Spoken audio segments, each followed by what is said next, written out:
আসসালামু আলাইকুম। ওয়ালাইকুম আসসালাম। বসো। বাবা, হুম। ও ঈশান। হুম। হ্যাঁ, সে তো দেখলাম। কি করো তুমি? আমি এলএলবিতে লাস্ট ইয়ারে আছি।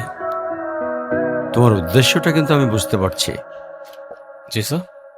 তোমাদের মতো ছেলেরা কেন আমাদের মতো বিজনেসম্যানের মেয়েকে টার্গেট করে, কিসের লোভে, সেটা আমার খুব ভালো করে জানা আছে।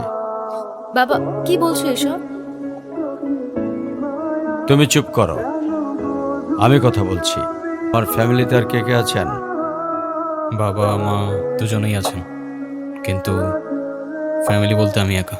তার মানে আমি তো ঠিক বুঝলাম না। তারা আমার সাথে থাকে না, সেপারেটেড। আই মিন, ক্যারেক্টারের প্রবলেমটা কার ভেতরে ছিল, তোমার বাবার না মার? আরে সমস্যা তো আপনার ক্যারেক্টারে, কিভাবে কারোর সাথে কথা বলতে হয় সেই ভদ্রতাটাও শেখেন নাই। টার্গেট করছি আমি আপনার টাকা। আপনার হয়তো আমার ব্যাকগ্রাউন্ড সম্পর্কে ধারণা নেই স্যার। আপনাদের মতো সকল বিজনেসম্যান আমার বাবার অফিসের লাইন দিয়ে দাঁড়িয়ে থাকে। আমি এখানে আসছি শুধুমাত্র ওকে ভালোবাসি বলে, সেকেন্ড কোনো উদ্দেশ্য আমার নেই। তুমি তো একটা বেয়াদব। তোমার ক্যারেক্টার সম্পর্কে আমি খুব ভালো করে জানি।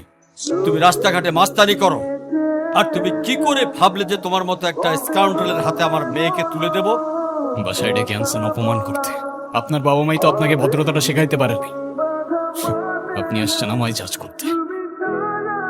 বেরিয়ে যাও, এই মুহূর্তে আমার বাড়ি থেকে বেরিয়ে যাও। আপনি যদি মনে করেন আপনি চিৎকার করে আমাকে দমায় রাখতে পারবেন, then I can make more noise. Ishan,